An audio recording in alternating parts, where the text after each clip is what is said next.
তাতে যোৱা 4 বছৰৰ পৰা মই দিহিং পাটকাই নেশ্যনেল পাৰ্কৰ লগত জড়িত হৈ আছোঁ। বিভিন্ন ধৰণৰ টুৰিজমৰ ক্ষেত্ৰত পৰ্যটনৰ ক্ষেত্ৰত যিমানখিনি ডেভেলপমেণ্ট কৰিব পাৰে লোকেল এজন ল'ৰা হিচাপে মই সেই কামখিনিয়ে কৰি গৈ আছোঁ আৰু তোমালোকক অতি সোনকালে লগ পাম দিহিং পাটকাই নেশ্যনেল পাৰ্কৰ। আৰু তেতিয়া আমি নেশ্যনেল পাৰ্কখনৰ ওপৰত যিবোৰ ইম্পৰ্টেণ্ট তাৰ কিয় মানে Y Dihing Patkai national park got the status of national park, বিশেষকৈ আমাৰ অসমৰ ৰাজ্যিক চৰাই দেওহাঁহ, হোৱাইট উইং উডডাক, এছাৰকনিছ কুটালাটা আৰু অসমৰ ৰাজ্যিক গছ খুলুং, ডিকাৰ্পাছ কাৰ্পাছ হয়। তো দুটা ইম্পৰ্টেঞ্চে আছে, মানে দুটা আমাৰ ৰাজ্যিক চৰাই আৰু ৰাজ্যিক গছ দুটাই আমাৰ তাত পোৱা যায়, সেইকাৰণে নেশ্যনেল পাৰ্কৰ ষ্টেটাছটো দিয়া গ'ল। আৰু দিহিং পাটকাই নেশ্যনেল পাৰ্কক আমি লাষ্ট ল' লাইনিং ৰেইন ফৰেষ্ট বৰষা অৰণ্য। নেশ্যনেল পাৰ্কখনৰ ওপৰত দিহিং পাটকাইৰ ওপৰত আমি তোমালোক যেতিয়া চৰাইপুংলৈ আহিবা তেতিয়াই কথা পাতিম। আৰু কাৰণ তোমালোক চব ভাগৰুৱা হৈ আছে, আজি বৰ বেছি নাপাতোঁ, কিন্তু তোমালোকৰ আজি স্পৰ্টছ ডে আছিলে ন? কোনোবা প্ৰাইজ পাইছেনে? কোনোবা জিকিছেনে? তুমি কিহত পাৰ্টিচিপেট কৰিছিলা? 3000 ৰান। অ'কে, আৰু কোনোবাই জিকিছেনে? তুমি 100 মিটাৰ। আৰু কোনোবা আছেনে এইটো চাইডে? অ'কে। চ' তোমাৰ নামটো? And তোমাৰ? অ'কে, চ' তোমালোকৰ মানে বেষ্ট উইচেছ। এতিয়া তুমি কিমান কি পালা? First, second, third? ফাৰ্ষ্ট। তুমি? ছেকেণ্ড। চোৱা, লাইফত ফাৰ্ষ্ট, ছেকেণ্ড, থাৰ্ড এইটো হৈ থাকিব।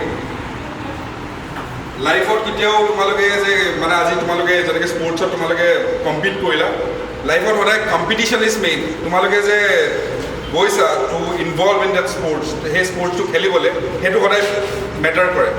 প্ৰাইজ জিকাটো মেটাৰ কেতিয়াও নকৰে, সেইটো that is a part and parcel of life, you have to go'. কাৰণ তোমালোকৰ ক্লাছত যেতিয়া এনুৱেল এক্সামিনেশ্যন হয়, তোমালোকৰ তাৰ মাজত মানে বেষ্ট ফাৰ্ষ্ট ডিভিজন কোন গ'ল, ছেকেণ্ড ডিভিজন কোন গ'ল, থাৰ্ড ডিভিজন কোন গ'ল, সেইটো সদায় কাউণ্ট হয় ন। মোৰ হিচাপত মই যিটো ভাবোঁ এজ এ ষ্টুডেণ্ট, মই যেতিয়া পঢ়ি পিনে মানে মোৰ নিজৰ স্কুলিং লাইফ শেষ কৰিলোঁ, কলেজৰ লাইফ শেষ কৰিলোঁ, ফাৰ্ষ্ট, ছেকেণ্ড, থাৰ্ড কেতিয়াও মেটাৰ নকৰে। What matters is that your dedication and your importance, তুমি যি কৰি আছা সেইটো কিমান ডেডিকেশ্যন দি পেলাই তুমি কৰি আছা, ডেট মেটাৰ্ছ এ লট। তোমাৰ ইনভলভমেণ্ট লাইফত বহুত ধৰণৰ তোমালোকে কনচিকুৱেঞ্চেছ ফেচ কৰিবা, কিন্তু তাৰ লগত কেনেকৈ তোমালোকে ফাইট কৰা সেইটো মেটাৰ কৰে। চ' ফাৰ্ষ্ট, ছেকেণ্ড, থাৰ্ড এইটো থাকিবই। তোমালোকৰ পাৰ্টিচিপেশ্যনটো মেটাৰ কৰে। আৰু আজি আমাৰ স্পৰ্টছৰ পৰা আমাৰ অসমৰ হিমা দাস, তাই অলিম্পিক্সত গ'ল। লাভলীনা বুঢ়াগোহাঁই, তাই বক্সিঙত ইমানখিনি হেৰি কৰি আছে। আমাৰ মানে বক্সিঙৰ জগতত আকৌ মেৰী কম, ৱৰ্ল্ড ৱাইড চেম্পিয়নশ্বিপ টাইটেলটো তাই আমাৰ নৰ্থ ইষ্টৰে হয়। চ' আমাৰ নৰ্থ ইষ্টৰ মানুহখিনি স্পৰ্টছৰ প্ৰতি এটা এবিলিটি বহুত ষ্ট্ৰং হয়। এইটো এটা ষ্ট্ৰংগেষ্ট পইণ্ট হয় আমাৰ, কাৰণ আমাৰ জিন্সবিলাক যিবোৰ আমাৰ জিন্সৰ ক্ষেত্ৰত মানে এজ এ হিউমেন ৰেচ আমাৰ জিন্সবোৰ বহুত ষ্ট্ৰং জিন হয়। চ' আমি যিকোনো স্পৰ্টছত তোমালোকে যিও খেলা মন দি খেলিবা, ছাকচেছটো কেতিয়াও পিছত নধৰিব। যি কৰি আছে সেইটোৰ লগত ইম্পৰ্টেঞ্চ হোৱা আৰু সেইটো কণ্টিনিউটিটো ইম্পৰ্টেঞ্চ হোৱা। আজি মই জংঘলত সোমোৱাৰ আগত কোনো জংঘলৰ চিন্তা কৰা নাছিলে, যে মানে সদায় মোক কৈছিলে যে জংঘল যায় X, Y, Z, বহুত শুনিলোঁ বিভিন্ন ধৰণৰ কথা, কিন্তু মোৰ যিটো মনত আছিল যে মই আজি দিহিং পাটকাই এখন ৰাষ্ট্ৰীয় উদ্যান হ'ল। মই ক্লাছ 6তে দেখিছিলোঁ যে মোৰ ঘৰৰ ওচৰত জংঘল এখন আছে আৰু সেই জংঘলখনৰ ওচৰতে মোৰ ঘৰটো লাগি আছে। তো মোৰ সদায় চিন্তা এটা আছিলে মাইণ্ডত যে মই কিবা এটা কৰিম ক্লাছ 6ত, কিন্তু মই নাজানো কি কৰিম কি হ'ব, মই একো নাজানিছিলোঁ। At the age of 28 I guess মই ষ্টাৰ্ট কৰিলোঁ চৰাইপুং জংগল ৰিট্ৰিট এজন মোৰ পাৰ্টনাৰ লগত। তেখেত সন্দীপ ভাৰদ্বাজ, গুৱাহাটীৰ হয়। চ' আমি দুজনে মিলি পেলাই এই প্ৰজেক্টটো ষ্টাৰ্ট কৰিলোঁ। যে এই আজি ডেটত চৰাইপুঙত আমি বহুত ল'ৰা ছোৱালীক খোজ কৰিলোঁ, more than 30 to 40 স্কুলছক আমি চৰাইপুংখন কি হয়, ৰেইন ফৰেষ্ট এখন কি হয়, তাত ইম্পৰ্টেঞ্চ কি হয়, সেই হাবিটাতটো কিয় ইম্পৰ্টেণ্ট হয়, আমি স্কুলৰ ল'ৰা ছোৱালী ছাত্ৰ ছাত্ৰীক লৈ গৈ আমি বিভিন্ন জেগাবোৰ দেখুৱাওঁ। চ' তোমালোক তেনেকৈ আহিবা, মই তোমালোকক হোষ্ট কৰিম তাতে। আৰু বাকী আমি লগ পাম, ভালকৈ লগ পাই কথা পাতিম। যিহেতু আজি তোমালোক অলপমান টায়াৰ্ড, তোমালোকৰ ফেচবোৰ অলপমান হেৰি লাগি আছে, মই আৰু বেছি টাইম ইয়াত কথা নকওঁ। All the best wishes to all of you, hope you excel more in to your life.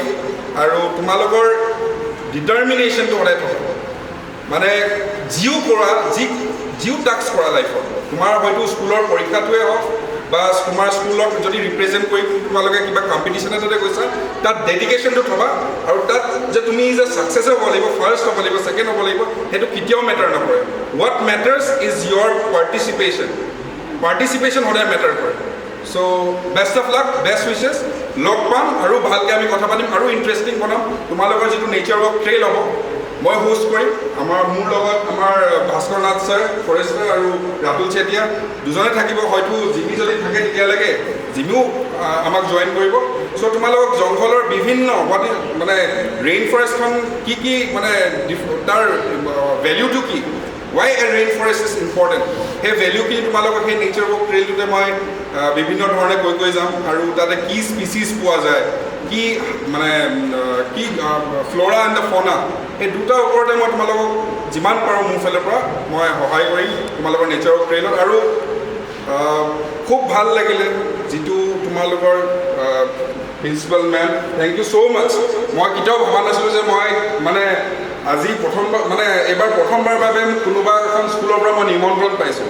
মই বহুত স্কুলত হোষ্ট কৰিছোঁ মোৰ চৰাইপুঙত, কিন্তু মোক আজি মই কৰি থকা কামটোৰ কাৰণে কোনোবাই যে আজি মোক হোষ্ট কৰিছে, সেইটো মই বহুত মানে মই সঁচাকৈ মই তোমালোকক এতিয়া মোৰ যিটো মনত চলি আছে মই এইটো এক্সপ্ৰেছ কৰিব নোৱাৰিম। কিন্তু ডেফিনেটলি তোমালোক যেতিয়া আহা চৰাইপুং নেক্সট, মই মোৰ ফালৰ পৰা চেষ্টা কৰিম। আৰু মই যদি কিবা মোৰ ফালৰ পৰা পাৰোঁ তোমালোকৰ স্কুলখনৰ কাৰণে, definitely I try to do in terms of CSR। মই বহুতখিনি CSR এক্টিভিটি কৰি থাকোঁ কোম্পানীৰ পৰা। অলপমান যিবোৰ আমাৰ কোম্পেনীজ আছে, যেনেকৈ অইল ইণ্ডিয়া, IOCL, তেখেতলোকৰ যিমানবোৰ মেনেজিং মানে HR হেৰিয়ৰ আমাৰ CSR এক্টিভিটি কৰা যিমানবোৰ অফিচিয়েলছ আছে, তেখেতলোকৰ লগত সদায় মোৰ যোগাযোগ এটা থাকে। চ' তোমালোকৰ স্কুলখনৰ কাৰণে যদি মই কিবা এটা মিনছ পাওঁ, I will definitely try to do it. And thank you so' much ma'am, thank you sir, thank you everyone.